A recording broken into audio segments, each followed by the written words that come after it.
Um dia muito cheio, não é? Com muita alegria. Para celebrar um Deus como não há outro.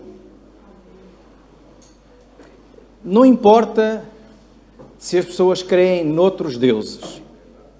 Não importa se as pessoas não creem em Deus. A incredulidade de uns ou a idolatria de outros não muda em nada a verdade. E a verdade é aquela que nos está revelada na Palavra de Deus e que diz que há um só Deus e um só mediador entre Deus e os homens. E esse mediador é Jesus.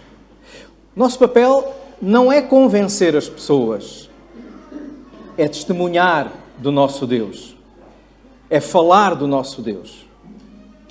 Não é convencê-las. Quem convence, diz a Bíblia, é o Espírito Santo. O Espírito Santo é que convence do pecado, da justiça e do juízo.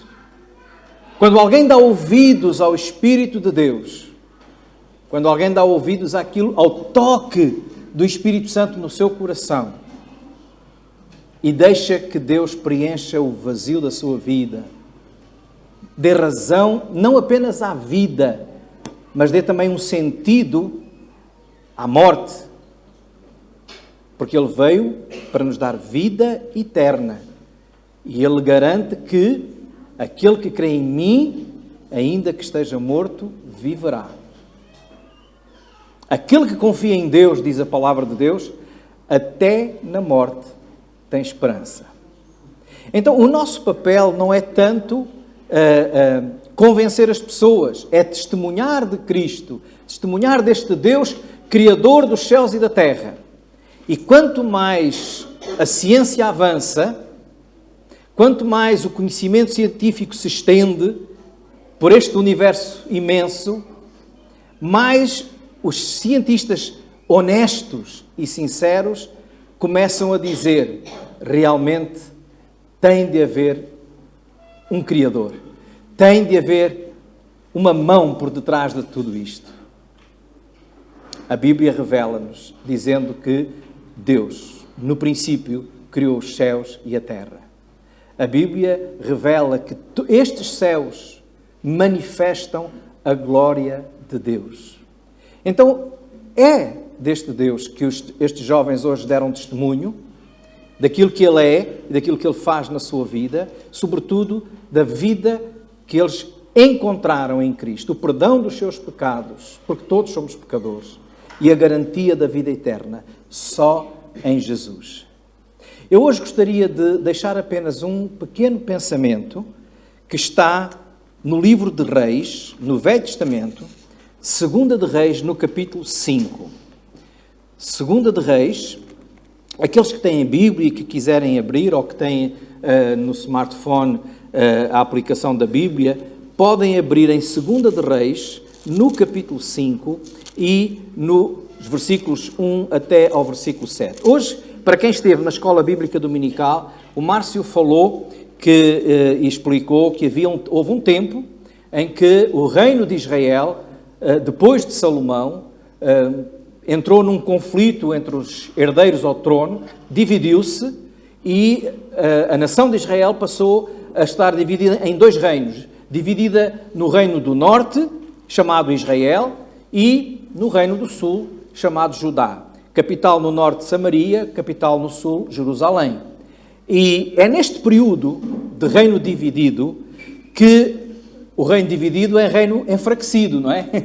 E é neste período que Israel é invadida pelos sírios. E são muitas pessoas, como acontecia muito naquele tempo, levadas para cativeiro, como escravos. E acontece o episódio que hoje vamos ler, precisamente nesse período. E nós vamos ler então 2 de Reis, capítulo 5, versículo 1 até ao versículo 7, que diz assim: E Naamã, chefe do exército do rei da Síria, era um grande homem diante do seu senhor, e de muito respeito, porque por ele o Senhor dera livramento aos sírios. E era este homem valoroso, no entanto, ou como dizem algumas Bíblias, porém, leproso. E saíram tropas da Síria e da terra de Israel e levaram presa uma menina que ficou ao serviço da mulher de Naamã.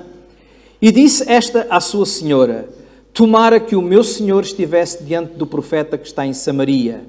Ele o restauraria da sua lepra. Então entrou Naamã e o notificou a seu senhor, dizendo: assim e assim falou a menina que é da terra de Israel. Então disse o rei da Síria: vai, anda e enviarei uma carta ao rei de Israel. E foi e tomou na sua mão 10 talentos de prata e 6.000 siclos de ouro e 10 mudas de vestes. E levou a carta ao rei de Israel, dizendo: logo, em chegando a ti esta carta, saibas que eu te enviei Naamã, o meu servo, para que o restaures da sua lepra.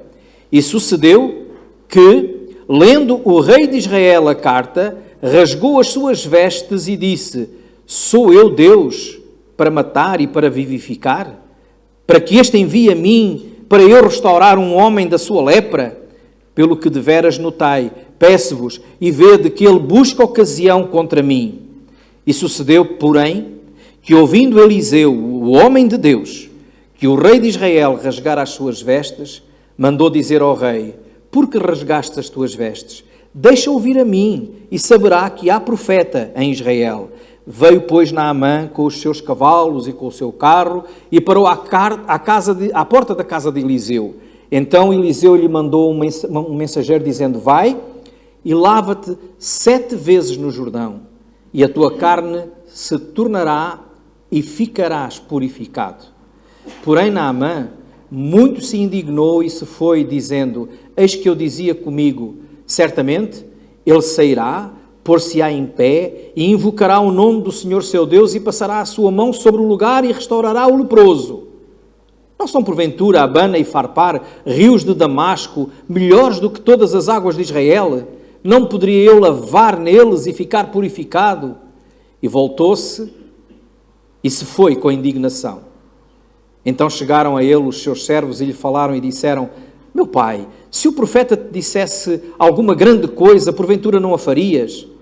Quanto mais dizendo-te ele: lava-te e ficarás purificado. Então desceu e mergulhou no Jordão 7 vezes, conforme a palavra do homem de Deus, e a sua carne tornou como a carne de um menino, e ficou purificado.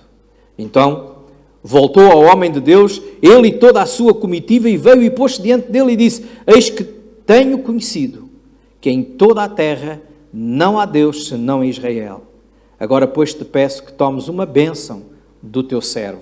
Porém ele disse: vive o Senhor em cuja presença estou, que não a tomarei. E instou com ele para que a tomasse, mas ele recusou. Só até aqui. Resumo da história. O chefe maior-general das Forças Armadas da Síria, não é? O homem mais importante depois do rei naquele tempo, que era um homem conceituado, com muito valor, muito respeitado, muito querido pelo rei, condecorado, todas essas coisas, não é? Rico também, mas leproso. Tinha tudo para ser feliz, mas não era. Não era. Nessas suas investidas contra outros povos estrangeiros, ele vai invadir Israel e leva uma menina israelita que fica como serva da sua esposa, da sua mulher. Ali, aquela menina, tendo conhecimento da doença incurável daquele homem, diz: se ele estivesse lá em Israel, o homem de Deus, o profeta Eliseu, ele tem capacidade para o restaurar. Claro, ouvindo isso, quem não vai a todo lado? É como as pessoas hoje que têm doenças incuráveis, se ouvirem que do outro lado do mundo, num país até que não gostam, há solução para o seu problema, fazem tudo por tudo para lá ir. E ele também foi. Mas antes de ir, ele quis ir percorrendo todo o trajeto de uma pessoa importante, todo o protocolo. Falou com o rei fez uma carta para outro rei de Israel, que era seu súbdito, não é? E dizendo, olha, vai aí o homem mais importante que eu tenho aqui depois de mim. Vê se tratas de resolver o assunto dele.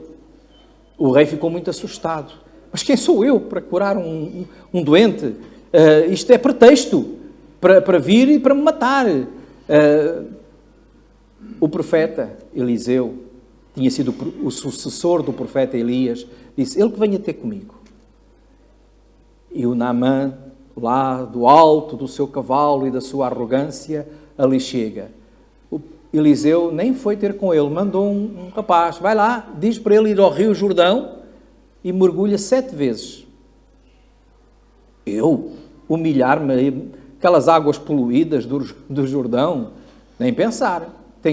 Para isso tomava banho lá nos rios da minha terra, que são muito melhores do que este. Pessoas sábias ao seu lado disseram, então, mas se fosse uma coisa mais complicada, não...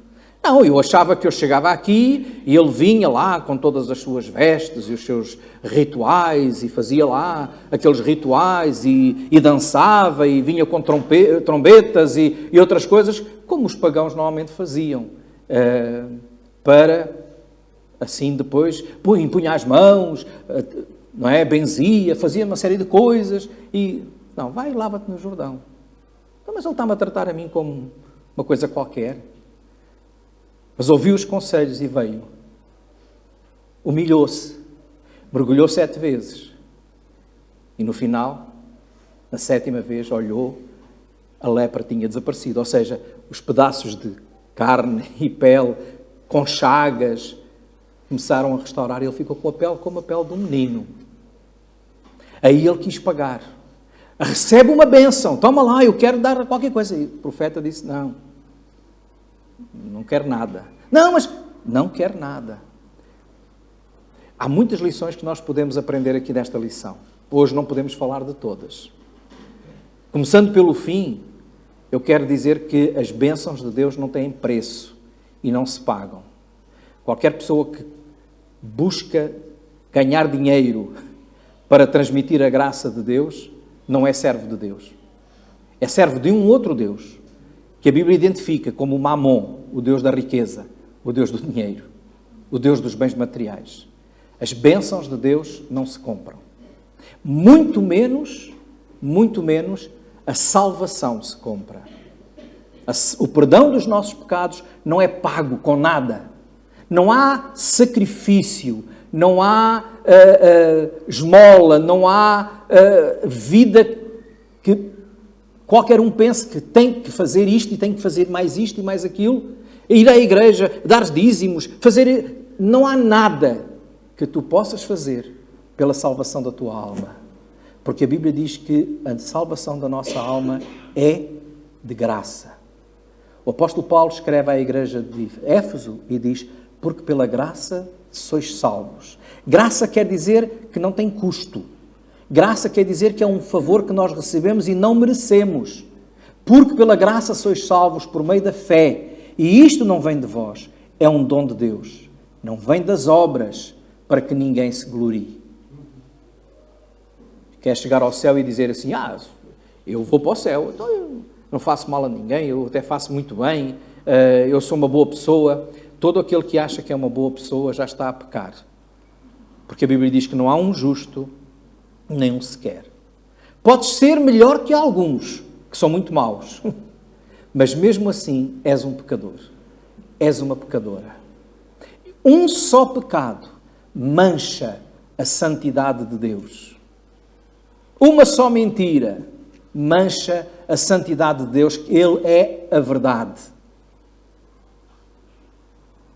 Então, qualquer pecado torna-nos indignos de estar na presença deste Deus Criador, santo, como não há outro.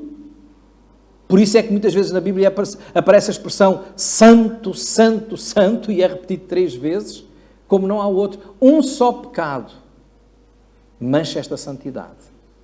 E nós não somos dignos de estar na sua presença. E não há nada que compre. Este Naamã estava muito enganado, pensando que tinha que pagar para alguma coisa. Não se pagam. As bênçãos de Deus não se pagam. Outro engano que ele tinha era a quem ele e o rei dele. Vai ter com o rei. O que é que a menina disse? Aquela menina que estava lá na casa dele, vai ter com o profeta, com o homem de Deus. Ele não foi ter com o homem de Deus. O homem de Deus vive lá numa gruta, vive lá não sei aonde, eu vou, mas é o palácio do rei. Eu tenho que ser recebido pelo rei. Dirigiu-se à pessoa errada. E muitas pessoas hoje querem encontrar solução para os seus problemas, orientação para a sua vida e dirigem-se aos lugares errados e às pessoas erradas. É a Deus que nós nos devemos dirigir. O único Deus que existe, como diz a Bíblia, e o único mediador entre Deus e os homens é Jesus. O único que morreu na cruz pelos nossos pecados foi Jesus. O único que nos garantiu salvação e vida eterna é Jesus. Portanto, não há outro. Pode ir junto lá. Este homem estava habituado a ir a muitos deuses, a muitas estátuas. Hoje em dia, então, no nosso país, muitos deuses, muitas estátuas aparecem por aí. Muitas delas conduzidas em procissões e não ouvem, não veem, não falam, aquilo é madeira, aquilo é pedra. Outros pensam que é nas cartas que vão encontrar lá a orientação para a sua vida. Outros pensam que é consultando espíritos ou qualquer outra coisa. Nada. Tal como Naamã, estão-se a dirigir à pessoa errada. A pessoa certa é Jesus. E só Jesus traz salvação. Fora de Jesus não há outro.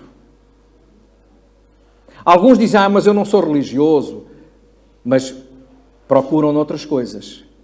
Às vezes coisas boas e legítimas. Divertimento. Outros pior, na bebida, para esquecer os problemas. Outros em droga. Outros até no desporto. Há coisas boas. Desporto é bom. Quem faz diz que sim. Não é? Mas nada disso. Pode até trazer um prazer, uma satisfação momentânea. Mas nada disso nos pode garantir nem a salvação da nossa alma, nem a vida eterna. Tu precisas de Jesus. Eu preciso de Jesus. Nós precisamos de Jesus. Só Ele é o caminho, a verdade e a vida. Foi Ele mesmo que disse. Só Jesus é o caminho, a verdade e a vida.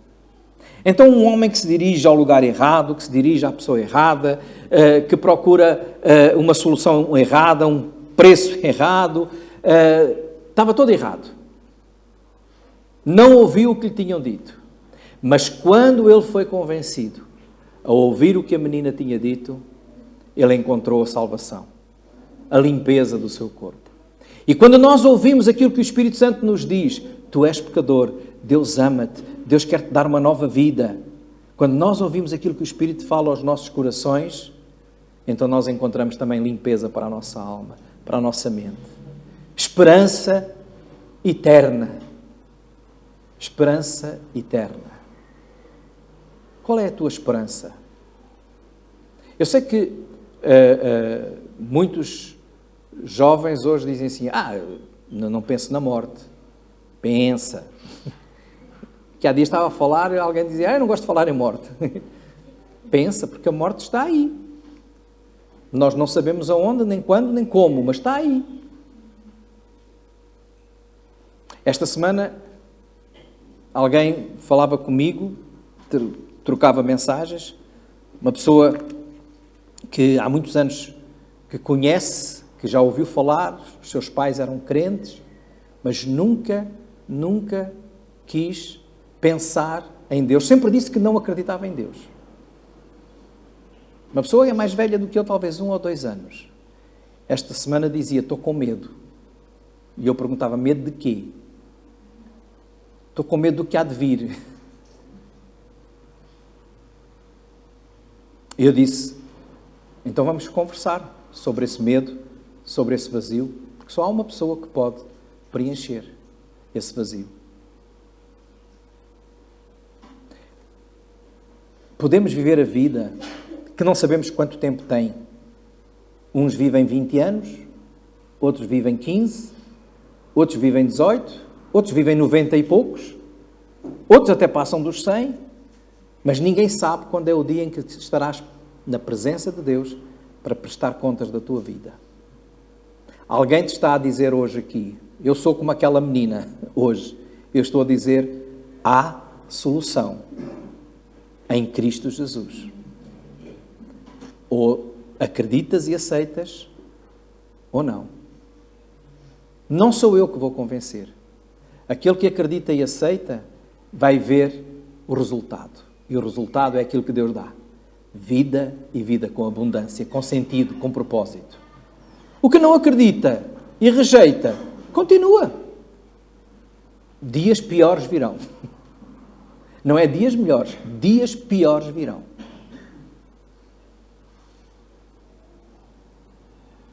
Dias não só nesta vida, mas na que vem depois. A Bíblia diz que quem crê nele não é condenado, mas quem não crê já está condenado. Mas o amor de Deus é tão grande que também a palavra de Deus diz que Deus amou o mundo de tal maneira que deu o seu Filho unigênito, entregou-o para ser crucificado numa cruz, pelo meu pecado e pelo teu pecado.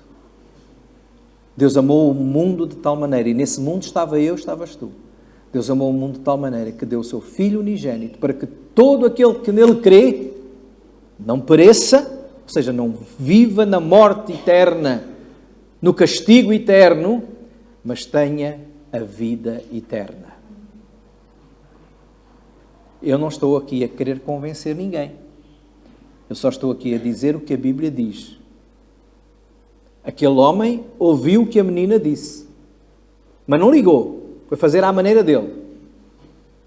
Enquanto fez à maneira dele, não encontrou a limpeza da sua pele. Quando fez o que o homem de Deus disse, encontrou a limpeza da sua pele. E reconheceu que só havia um Deus, o que o tinha salvado. A nossa mensagem, irmãos, como igreja, é esta. Estes jovens que foram batizados, os membros da igreja, todo o crente, a nossa mensagem é a solução em Jesus Cristo. Se as pessoas creem, bom para elas. Se não creem, problema delas. Nós devemos continuar a orar e a amar essas pessoas para que encontrem em Jesus o único Salvador. Eu vou terminar e vou apenas deixar aqui um apelo. Nem todas as pessoas que aqui estão eu conheço. Nem sei, porque não estou a ver todos os irmãos e amigos que estão na sala ali atrás. Mas eu quero vos dizer uma coisa. Se ainda não decidiram seguir aquilo que a Bíblia diz acerca do vosso futuro, hoje é o momento de dizer, eu quero seguir a Jesus. Ainda não percebo muita coisa. Não sei porque é que tenho que mergulhar 7 vezes. Ou porque é que tenho que mergulhar ali uma vez. Não sei. Mas eu quero seguir a Jesus. Eu reconheço que não há outro Salvador a não ser Ele. Se hoje alguém está aqui que diz eu quero seguir a Jesus, então no fim, venha falar comigo. Ou venha falar com qualquer um dos que estava aqui à frente, o Filipe, o Andrés, o pastor Andrés, ou o Duarte, algum dos irmãos da igreja. Venha nos dizer, eu quero seguir a Jesus, porque nós queremos orar consigo, queremos orar por si. Se já é crente, se já segue a Jesus, siga-o por inteiro. E se ainda não obedeceu à sua ordenança de ser batizado, fale comigo também, porque queremos fazer festa no próximo domingo, ou no outro, para que muitas almas possam dar testemunho de eu quero e eu vou seguir a Jesus batizando-me. Que Deus vos abençoe.